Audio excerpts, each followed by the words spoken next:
What's going on, everybody out there? It's Ron Brown LMT, the People's Fitness Professional, aka Soul Brother #1, reporting for duty. Peace to everybody out there for tuning in, viewing the video. We got the brother Cosmo LGS, or should I say NGS? Cosmo L? Islam. Islam. Good to see my brother. We met in the physical not too long ago. What was that, like 2 weeks ago? Yeah, about maybe 3 weeks Three ago. weeks Yep, ago. out there in New York at Nicholas, Brooklyn. Yes, sir. Yes, sir. Yeah. Yeah, man. It was tall brother, tall brother, tall brother, tall brother. And real cool. You know what? At the what was that? The banquet? That wasn't a banquet. Gala. At the gala, I was looking at pictures. I didn't realize how smooth and sharp that suit was you had on. Praise Allah. So how Papa said, you "Boys, look your best." for sure, for sure. How you doing this evening? You okay today? Yeah, well, all is well. It's still noon here, but like I told you earlier, some pretty severe weather happening around the other islands. Over on the Wahoo, they're gonna need a lot of help. But we're on the Big Island, and we're up in the mountains, so the flooding and things like that doesn't really hurt us. We have our own power, so when the power goes out, like it went out for many, many people, we still have power. Our water is sufficient, so it just shows the benefit of living what most people call off grid. I call tapped in, and it makes even the catastrophic events less catastrophic. Indeed, indeed.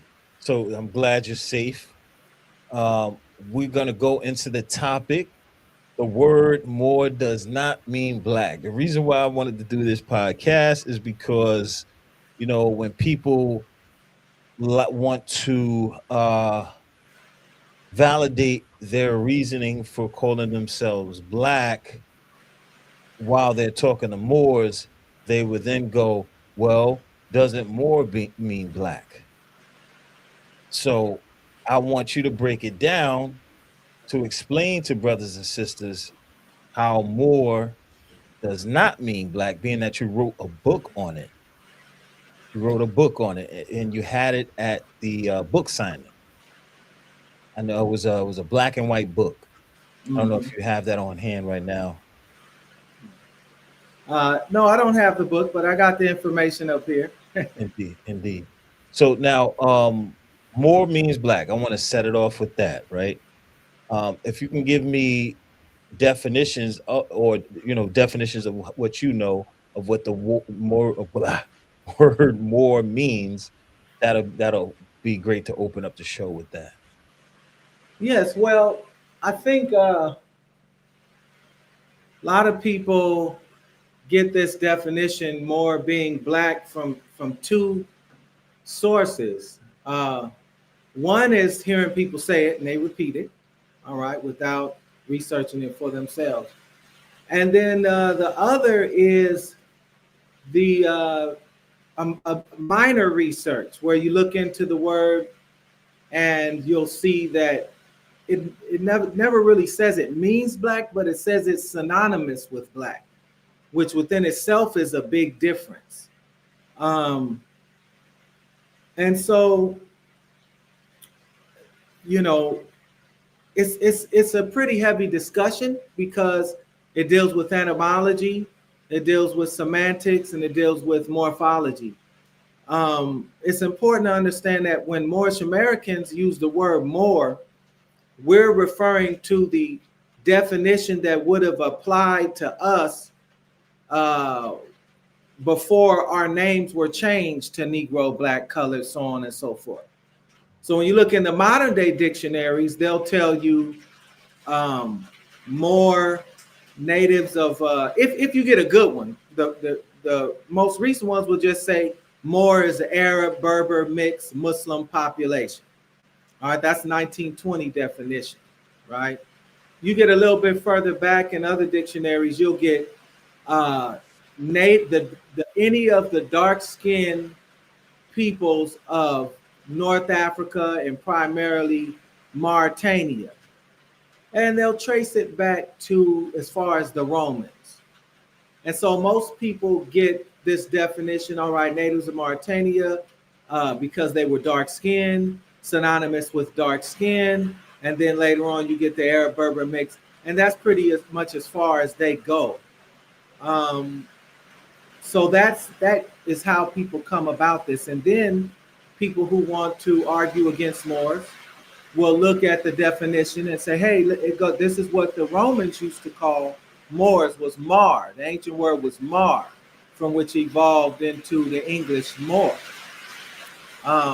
Let me know if the rain gets too heavy, because it's coming down.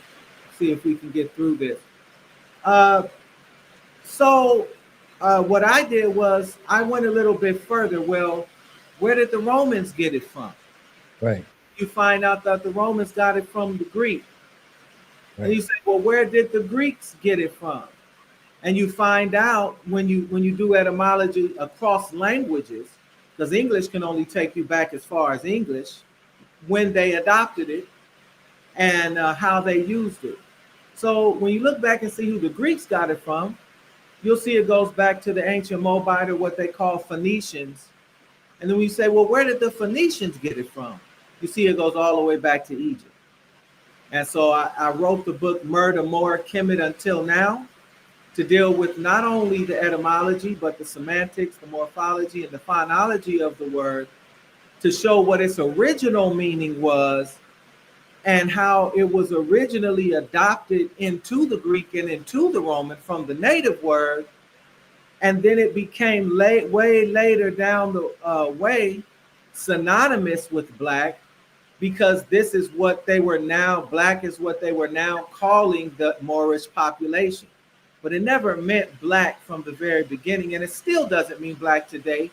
And I illustrated that with the book Blackamoor, because if Moor meant black, then why would you need the phrase blackamoor, which was used up until the 1700s to describe us on the way to just being black? Because blackamoor would be redundant. It would be black. So there would be no need for the black in front of blackamoor if Moor within itself meant black. Right. So that's just a roundabout. I can go into what the ancient meanings were and how it was adopted a little bit more if you wish. That's good. So yeah, I want to take it back. So you said that, the Greeks adopted it from Egypt. Say Correct? what now? The Greeks got it from Egypt? Yes. Yeah. All right. Yeah. And then where did the Egyptians get it from? So ultimately, they got it from the Greeks by way of the so-called Phoenicians or the ancient Moabite, or what people biblically know as Canaanite. Now, most people consider Canaanite, I would maybe if they haven't studied it, and the European classifies as Semitic, right? But we have to understand that Canaan was one of Ham's sons. So how did it go from Hamitic language to being Canaanite, which was Canaan was Ham's son, all of a sudden being Semitic? So the truth is there really is no Semitic. Canaanite is a dialect of Hamitic. And so this Canaanite / Phoenician / Moabite, they got it from Egypt because they were the ones responsible for transferring the hieroglyphics into an actual script. And then this script and this language is basically adopted by the Greeks, then the Romans, and then into Latin, and then from Latin into French, English, and Italian, and all the other Latin-based languages that have various derivatives of Moor from the original Marus from the Greek, which the Phoenicians had a word called Mahar or Maharin. And so it originally referred to those people in the West and west of the so-called Canaanite empire would have been North Africa, Northwest, Southwest Africa. So, but it's important to understand that they didn't invent the word, that they adopted it from Egypt. And as far as I can see, it was developed in ancient Egypt and ancient Kemet. It doesn't appear that they got it from anywhere, but it is still shared with all the abjad-based languages. We have to understand from ancient Kemet comes ancient Hebrew, Arabic, Coptic, Armenian, all of these languages. So when you're dealing with ancient Kemet, you're not just dealing with it going into the so-called Phoenician or into the Greek. You're dealing with it going into all of those languages, all of those abjad Eastern-based languages are all developing this word more. So in Hebrew, you'll get maher, or you'll get mar, which means teacher, or in Arabic, you'll get amir, which comes from the original mer, which means ruler, which is real close to the original meaning and make custodian or keeper, and also governor, this mer, or if you even break it down further, the mr. So it was a title. It was used in Egypt as a title, and it became cognate, which means associated by derivation into all of these other languages. So where it may not actually mean governor or keeper or custodian, by the time it gets to one language, it means Westerner, and also a major meaning of it is beloved, the loved people, and that ties in with Tamaray or Tamori, original name of the Nile Delta. The people of the Nile Delta was famous around the same time as Kemet, came into being around the same time. Wasn't as favored as much, but it translates into the land of the people of the Nile, or the land of the loved people. So there's that loud rain. So if you can still hear me, I'll keep going. Yes, sir. So Moors were the beloved people. And this also became a title of governor as well, which became adopted into the other languages. So, I'm gonna pause for a second. Hopefully I don't know if you all can hear it. It's loud here. Is it loud where you're at? Uh, I can hear you When I clearly. stop talking? No, I can hear you clearly. So as you said that Tamaray, the people of the Nile Delta, right? I'm Tamori. listening. So you said people of the Nile Delta, Tamori, right? So did the word Moor come from that word, Tamori? No, the word Tamore or Tamori comes from the previous word mer or mr, which there then become variations mer, mar, mari, mary, but it all comes from the mr, which means to be beloved. And then there's also another connotation to the word more, which means governor and ruler as well. So both of these were used and they became cognate. There's the real record. Pause for a second. I don't know if you can hear me. Yeah, I can hear you. All right. Yep. So um, hold on, hold on a minute to let the rain catch.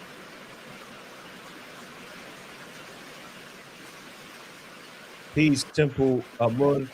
We're having some difficulties because the brother is raining out there in Hawaii. It's a lot of rain out there. Bad weather right now. Hotep, Temple Amun. Where are you from, Amun? Where you from, brother? All right. Okay. So you said MR. Okay. Now, when I think of MR, right, the way it's put together. Hold on. uh, yeah, boy, Ben is in the building. That's what you get when you face me, Rain Man, the basketball player. Man, what's up, Ben? This is brother. Oh, yeah. Okay. Shaid Day from ancient free Moorish. Right. What's up, brother? What's up, brother? How you doing, man? Florida in the building.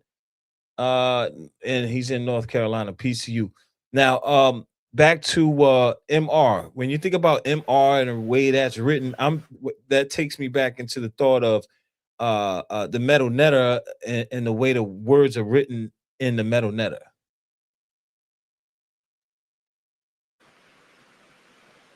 All right, it looks like it's dying down a little bit. Yeah. Did you hear me? I can hear you. So what I was saying is that the MR, the way you said, things kind of naturally progressed, the language or the word, Uh huh. it reminds me of the way things are written in the metal netta or the Kemetic languages or language, right? The way the characters are written and things like that. So does that have any connection to it? Yes, basically, again, the hieroglyphs were primarily consonants. You did have some word letters that function as vowels as well, but it's in language. It's known as an abjad, which means it's the way it's arranged. A, ba, ja, da, ha, wa, za, all the way down. So it being an abjad language, it's a language of mainly consonants. And so from each consonant, each letter has an intrinsic meaning connected to it because the hieroglyph had a picture like a sun, but it had an inner meaning too. The sun might be God or the sun might be the inner light. So each letter that was developed from the hieroglyphic or from the metal letter adopted that inner meaning as well. So you could have a word just with the consonants and know the meaning if you're aware of the inner meaning. However, um, not everybody was educated in this inner meaning, and as it became a script, it became necessary to uh,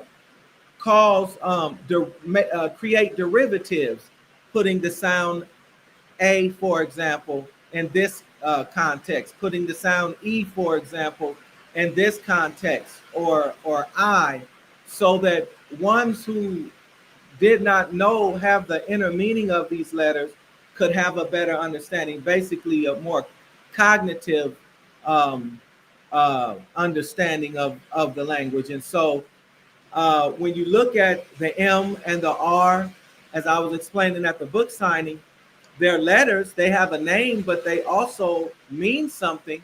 And then also put together, they mean something.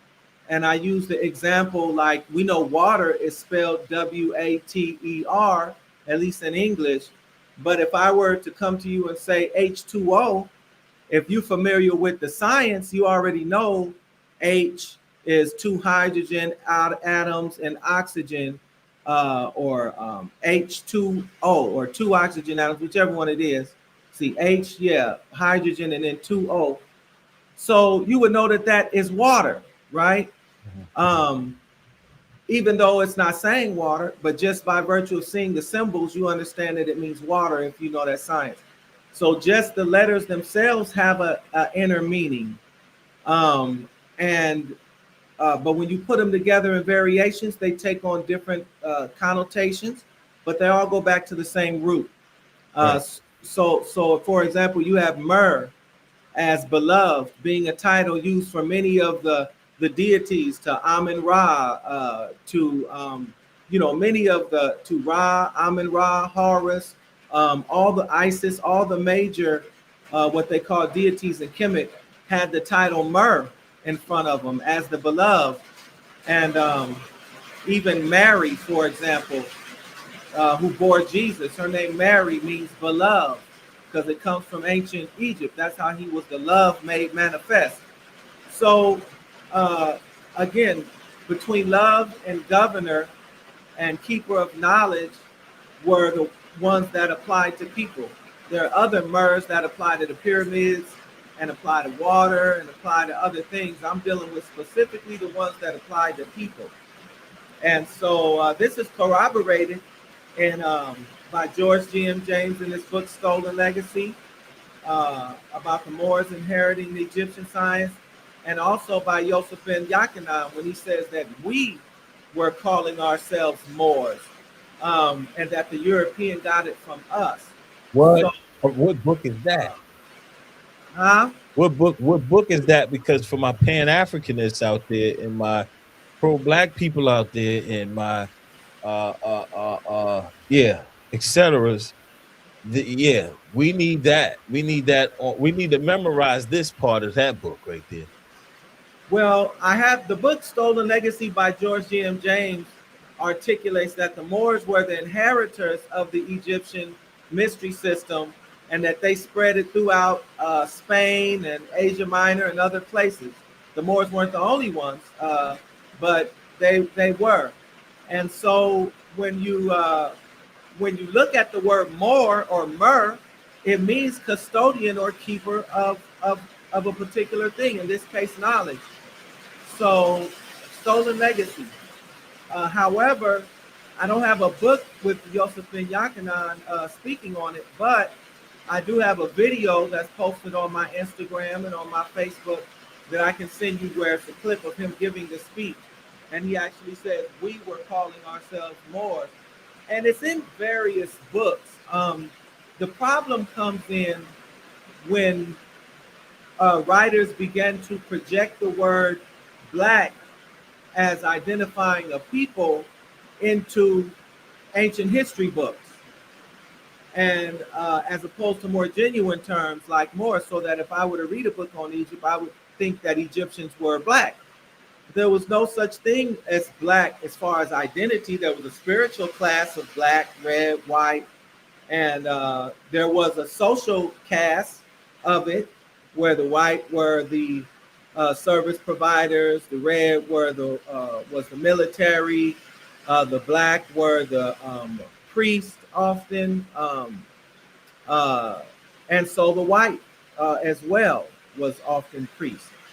So, but as far as identifying as people, it was always by nationality and tribe. And the last great empire that rose after ancient Egypt and Maya and all of these great empires was the Moorish Empire. A lot of people don't understand that George G.M. James in Stolen Legacy lets you know that the ancient Egyptian mystery schools and the Greek schools were finally closed in the 6th century by Justinian, Emperor Justinian and Theodosius. And it was the Moors who rose in 700 AD, and according to George C.M. James, carried ancient Egyptian culture, and which was knowledge, wisdom, the Sophia, and brought it into Spain and the rest of the world. He says that it was the Moors responsible for that, and they ruled from 711 to 1492. So the fall of Egypt was literally only one, maybe 200 years before the Moors rose up. They make you think that Egypt fell back in 2000 BC or something like that. So it was a natural progression into the preserving of the ancient science and it being resurrected, and then the Moors being that great kingdom for another 700-800 years. Most people don't know about that history. If you do learn it in Black history, so-called Black history, you learn it as somebody separate from yourself. And so when it comes to using the term Moor, they feel that it is something foreign. They feel that they would have been taught about it if it was true, you know. But you have to realize, if you look at what Noble Ali brought and the history that he brought and who he was himself, at that time, we're taught about everybody but him. And the only people that taught about him was the Moorish Science Temple of America. Now you have people that speak on him, but nobody was teaching about Noble Ali but the Moors. And, you know, now you can't get away from it with social media, but it's something that they kept from us systematically. And we really need to regain this knowledge of ourselves. Got you. Now, as you said, brother Dr. Ben, and said in his book that we called ourselves Moors. So, what do you say to brothers and sisters who say the European gave you the name Moor? Are there any historical facts that you can debunk that to use to debunk that? I mean, just historically, again, the word more is merely a a word brought into English, meaning that they didn't invent the word more. It was brought into the language as more, which means that it's not an English word. It's just brought into the English language as more. But it is for sure historically that we use terms like mar, mer, mari, murray, and various ways to say more throughout hundreds of cultures from North, South, of Central America all the way to Southeast Asia. There's this word more, mari, which is pronounced in English as more, being referred to people you having that as their ancient identity. For example, in the Philippines, so-called Philippines, before it was named King Philip, it was the Moro Islands. People, Moro is just more in Latin, but the people use this term. In fact, Bangs Moro Island, which is connected with the Philippines over there, they got their independence maybe 10, 12 years ago to be independent under the Maori name. If you go to Mindanao, there's a whole community of Moros over there that got their independence under and function as Moros. You have various nations in Africa, like the say, for example, the Comoros. There's Moro in there. Mauritania, Morocco, which gets its name from Mar as well. These are all olds. Even if you look at America, someone had asked me on your show where America had got the name, and at that time I couldn't recall, but there's a group of natives in Guatemala who used the term Amorica long before the so-called European came here, and it's a native term. We know the European doesn't create; he usually adopts things, and so they create their apocryphal tales of how things came about. But you can look and you can find it in the culture, and so this term Amorica had been here. You'll find plenty of derivatives of more and more here that are native and all around the world. So it's just so much rich history connected with the word. Even when you look into in the Indian, the first land that was supposed to be created and the first people come from Mount Meru, and they were the Moro people. So this term, you're going to find it in ancient histories all around the world. If you in Japan, it's going to be a Moriagi or Momoto. If you're in India, it's going to be the Mahars. The Mahars are the original people there who say that they were conquered by the Aryans when they came through. They were the Mahar people, and the Mahar people are said to be the original. Well, this Mahar word is exactly the same word that the ancient Moabites used, Maharin, which comes into Hebrew as Mahar, which is so it's all connected with this ancient language, which is why Noble Drew Ali says that Moors were the first people, because it goes back that far. And again, I just gave you an example of Mount Meru, the people, the original people and the original piece of land that was supposed to be created being Mount Meru. So you'll find it again, so many different variations, but it needs to be understood that more is not an English word. It's an English word that it's a foreign word that have come into English, just like Quran, right? Quran is an Arabic word. It doesn't originate in English, but we say Quran or Quran, but we know that it's referring to the Quran. So it's not right to say that Moor is an English word when it doesn't have its origin in English. It just so happened that English is a lingua franca, just like Arabic, which enables it to bring in foreign words.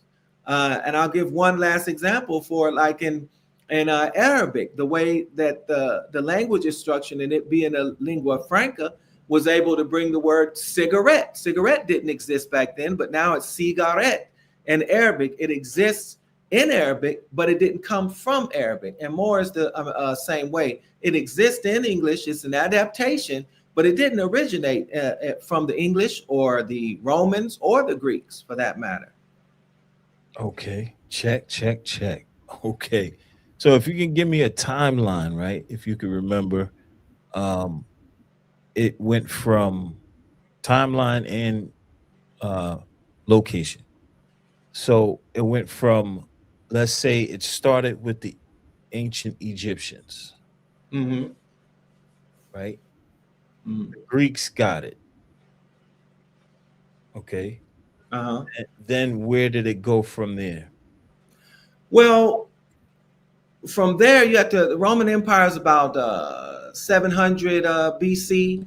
So when the script comes about, the ancient Phoenician script that the Greeks got it from was probably somewhere about maybe, let's see, Jesus was said to speak Aramaic, and that was over 2,000 years ago. So I would say about three, maybe 4,000 years ago, this word came into the ancient Phoenician. From that, spin off Arabic, Armenian, Coptic, Hebrew, ancient Moabite, so on and so forth, to the point that you have Aramaic being spoken by the time of Jesus about 2,000 years ago.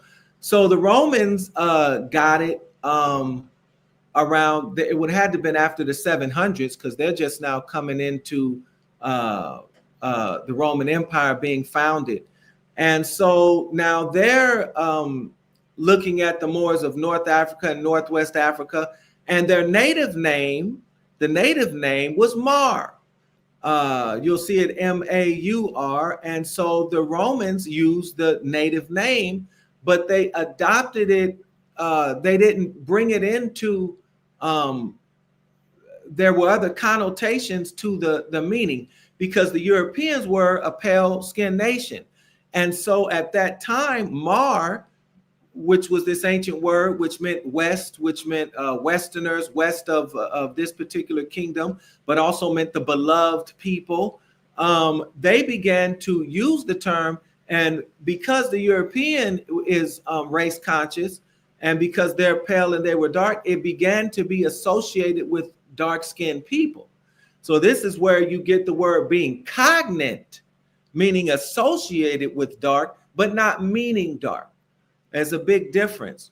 And when you look it up, they'll say, oh, it was cognate, but may have came from the native name. They know it came from the native name, but it became cognate because now the European says, and beyond that, he said, oh, Moors are dark people, right? And now, due to anthropomorphizing and everything, and making it self-centered to themselves, well, now they take the spiritual concept of light meaning good and dark meaning bad and start using it to demonize them more so that they can gain ground over them. But again, it becomes associated.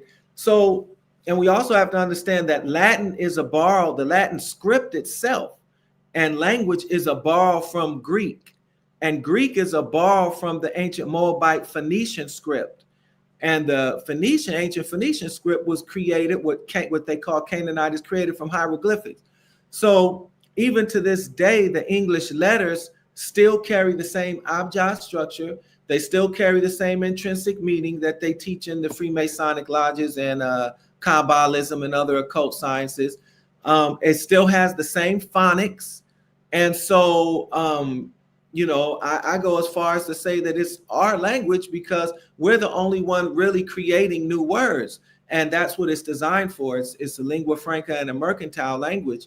And so we're still creating words. You very rarely do you see Europeans adding words to the lexicon. They're either words that are coming in from other foreign sources, like a good lingua franca would do, but then you'll see Moors creating the language with what they call slang.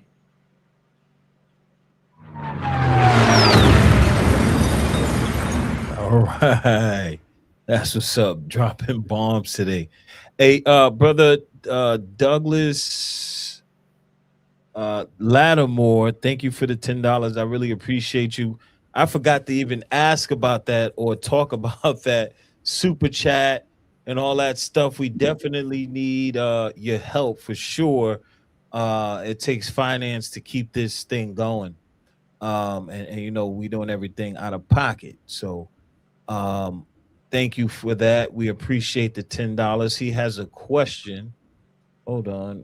Is there any proof that the indigenous Americans used or were called Moors or its derivatives?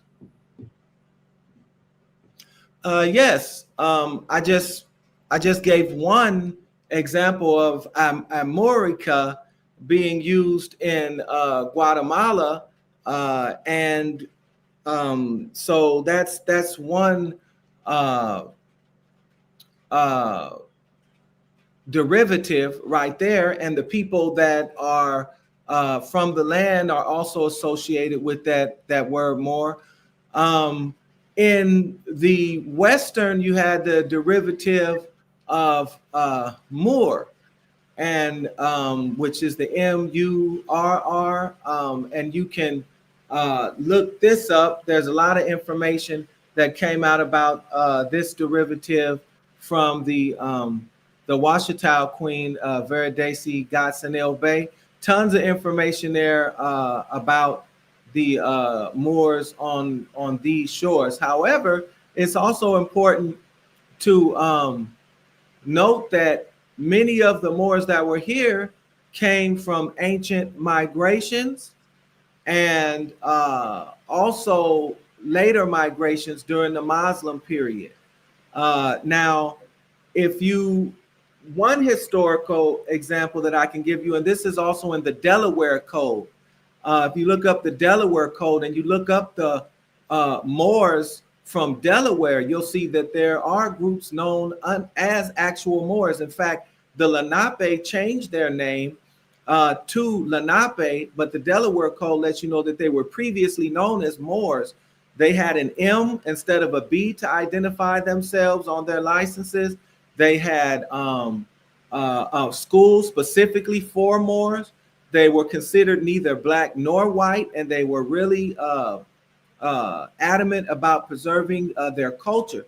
And to this day, if you look in the CDC hierarchical code and unique identifier of the various tribes, you'll find under 1237-7 Moor right there under Nantique.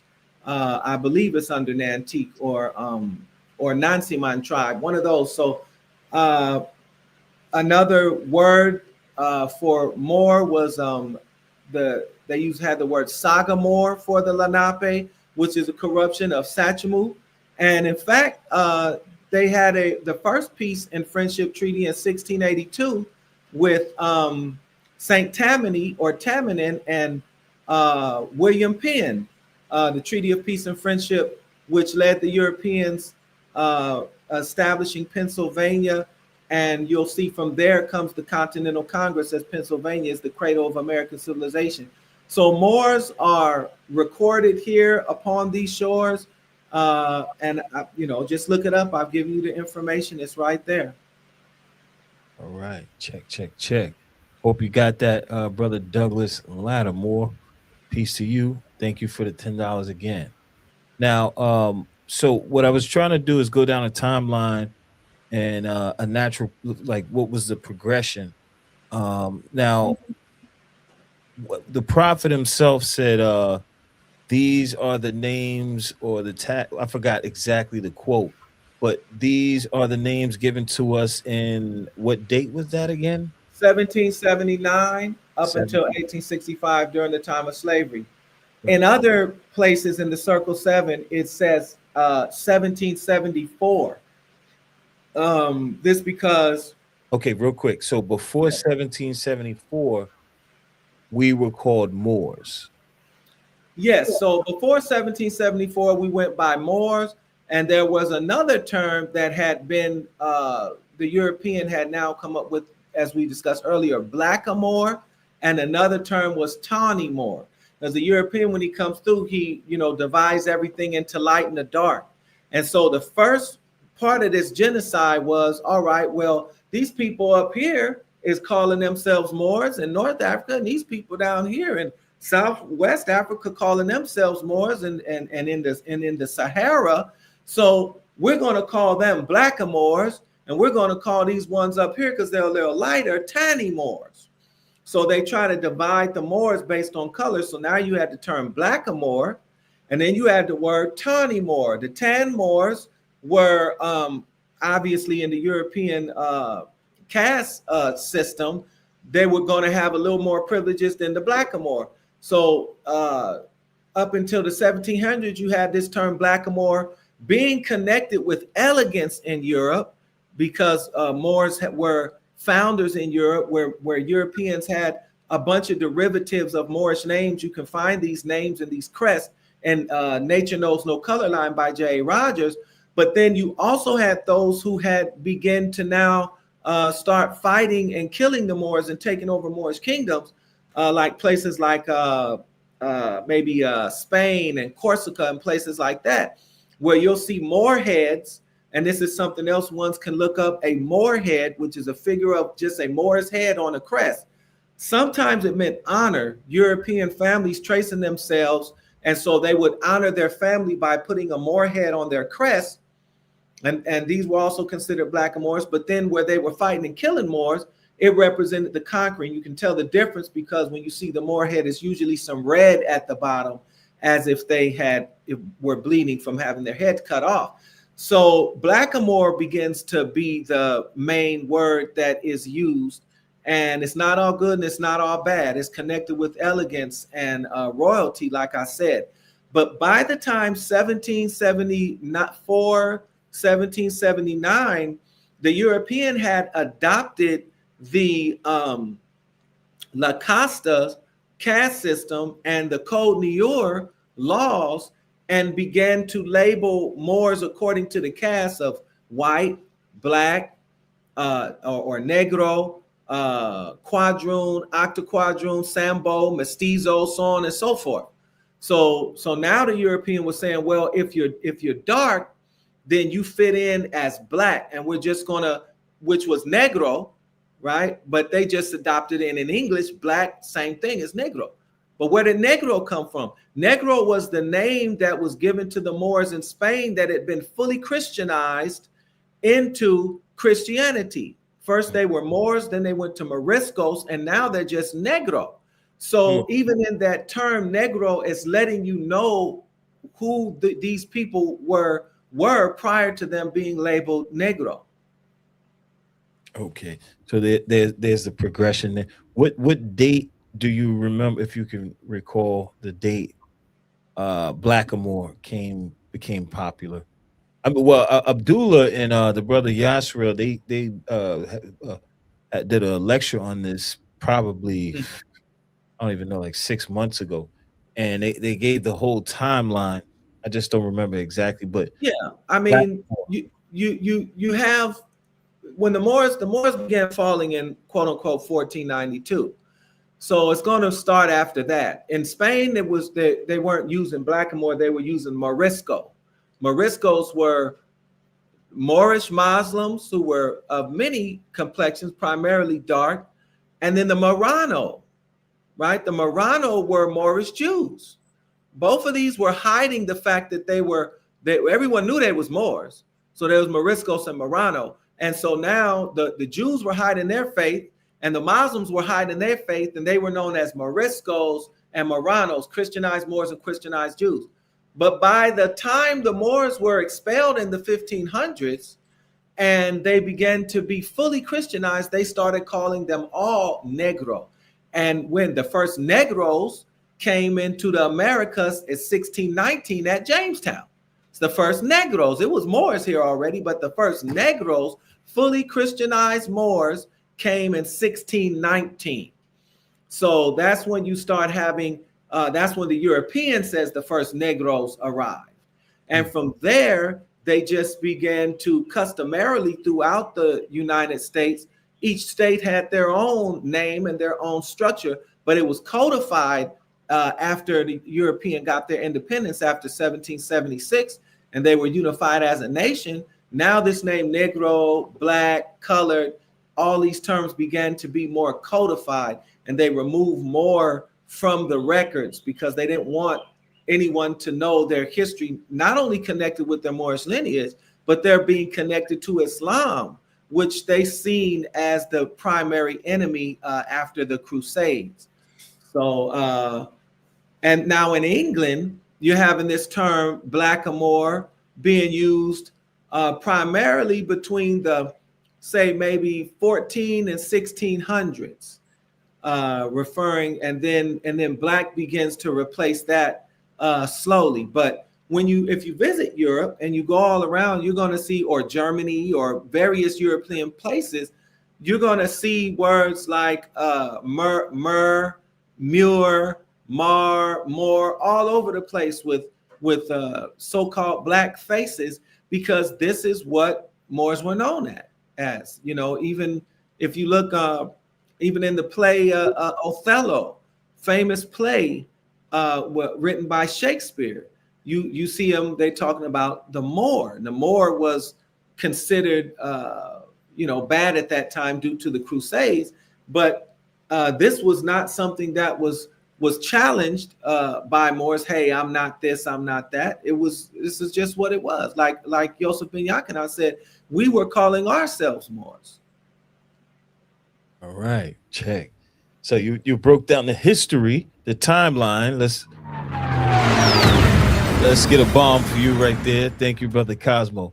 So now, how do we bring people to the realization of the fact that the word or the nationality or the word to describe us is more, and how important it is, and especially in a world where black and being black and proud has been the anthem, for so long. And it's like they reject the Moorish teachings because of that. You know what I mean? Without having a full understanding of what the prophet brought and what the teachings really are. Well, I think the most prominent propagators of black power, they know about being Moors. They know that they're Moors. In fact, Dr. Khalid Muhammad, people forget he was a doctor, PhD, Dr. Khalid Muhammad. He professed after leaving the Nation of Islam that he was a Moor, and that he knew he was a Moor, and couldn't nobody convince him he wasn't a Moor. So it's not about one's knowing that we're Moors. Him and many under him, and in many and other organizations, understand the importance of Moor where it applies, politically, socially, and economically, and are getting themselves together while still using the apparatus of black and black power and other things to organize people in the programs that they are using. So you have many people that belong to different organizations that are professed Moors and know who they are. They're just using different platforms to organize people in productive and positive ways. I think that the importance of getting the masses of people, the masses of our people, to understand their identity and how it applies socially, politically, and economically is what is necessary for the movement to become a greater movement. But though there are people who are getting what they're going to get out of it, but in a nutshell, the importance of it is us returning to number one, the ways of our forefathers, our ancestral words, our ancestral terms, and understanding that black specifically, Negro and colored, they mean something beyond what they mean to us in our private time. All right. We even use the word nigga, naga, all different types of things to mean stuff in our private time. But socio politically and in the public, when you use this term black and Negro and colored, it represents a political status and a social caste that is not yet freed from the bonds of mental slavery, nor from the bonds of political, social, and economic oppression. So that's the importance of it. The importance is you can't. There was a time where we took the terms that were most harmful to us and we alchemized them and turned them into terms of endearment and something beautiful because that was the only power that we had. But now we don't. We have more power than to just take a word and say, well, it means this to us, when we know that it means something else to somebody else, which is more important, because it's the somebody else that's putting us, that we're agreeing to this status when we use it. And so we have to become politically and socially and economically aware of the negative connotations of this word and pick more genuine terms. Noble Ali brought more. I haven't seen anything more genuine than that up until now. So I think the people get it in their head that it doesn't matter what you call yourself. And it very much does in a society when importance is placed on what people call themselves and what people identify by and what they identify with. And black has always been synonymous with slave from the inception of the Americas up until now, which is why there is this police abuse and this abuse of power, because even after the Emancipation Proclamation in 1865, there were still efforts to disenfranchise us with Jim Crow and various other terms. And I'll say this last thing, that Noble Ali taught us black, according to science, means death. And we know that this type of death is a civil death. And when you look up civil death, you'll see that black people, those who identified with the term black, ex-slaves, were considered civically or civilly dead. That means dead in the eyes of the law. That means that they don't have rights that other people who are alive in the eyes of the law have. And whether they know it or not, this dictates much of their political, social, and economic life, because they are saying that they are civically dead. And civil death doesn't look the same as it looked during so-called slavery, where it meant that one was totally civically dead, because you can see these people as black people participating in some form of politics, whether it be pseudo or otherwise, but it takes on the connotation of having a shattered character, not having a full national character. And that's what having a nationality does. It puts you in full alignment with a national character, which you can call your own and also share with others who are connected with who don't have the same bloodline as you, but are connected with the same landmass as you.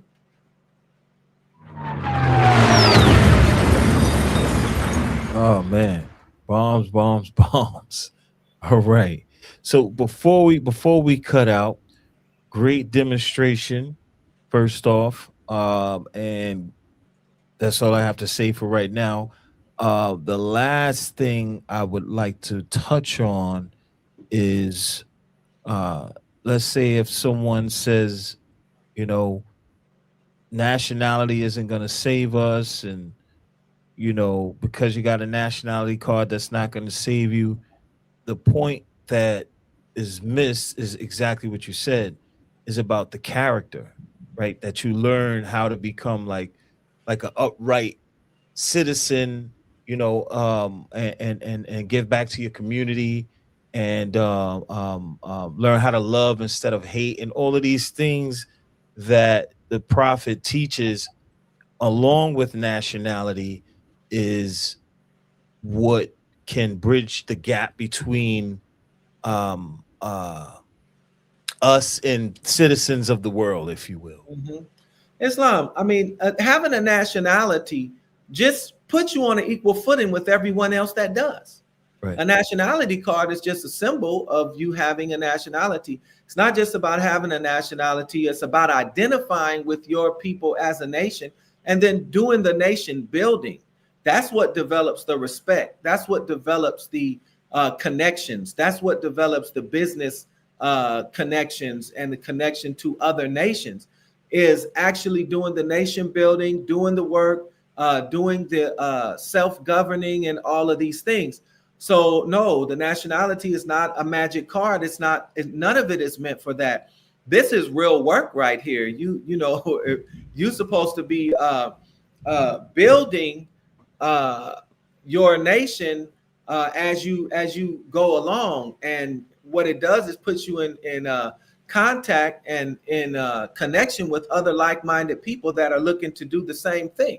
So this is about. It's not about just a consciousness movement of identifying with who we are. It's about saying, well, if this is what we are, and we're supposed to have our own political, social, economic. People use the word sovereignty or self-governance. Well, there's more than one type of sovereignty. There's food sovereignty. There's energy sovereignty. There's health sovereignty. Nationality only lets you know who you're building with and who you are working with to develop all of these types of sovereignty. And if the people are of good nature and good character, they'll begin to be known collectively as being good people, upright people that people will want to do business with, that people will want to interact with, as opposed to the slave, wild, nigger population that's killing each other, that's music is poison and everything else that people don't want to be associated with. Not because they don't like us, they love everything that we do, but because our culture will put their children in the grave. Mm. All right. All right. On that note, brother, thank you for coming out this evening. I really appreciate you. I want to keep building on the word black for some time because I really want this to be understood. And being that you're the NGS, you'll be the person to go to for this. I think this is misunderstood greatly, you know, outside of the Moorish community with other communities, you know, be it the 5% Nation, NOI, Pan Africanist, Masons, etc.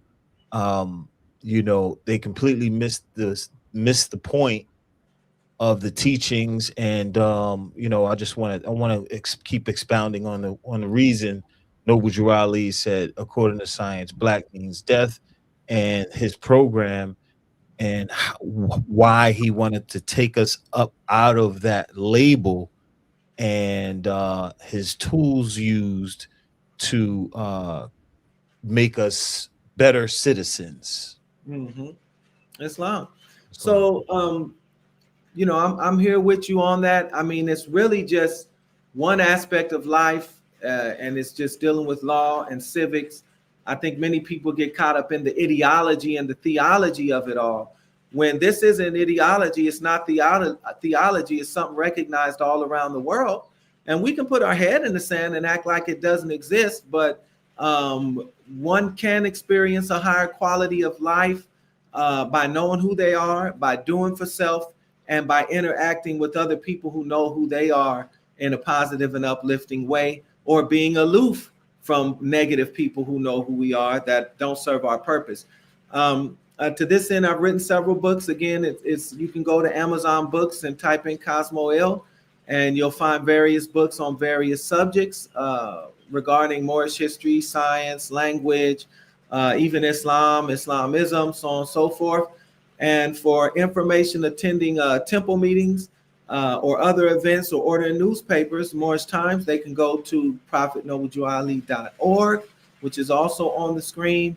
And if you just want to contact me, the Minister of Culture at gmail.com. You can come to some meetings. We can just chop it up. I can come to some of your meetings. I'm here to build with the people and help facilitate as best as I can. Indeed. On that note, again, thank you for coming out this evening. I really appreciate you. Thank you to the viewers.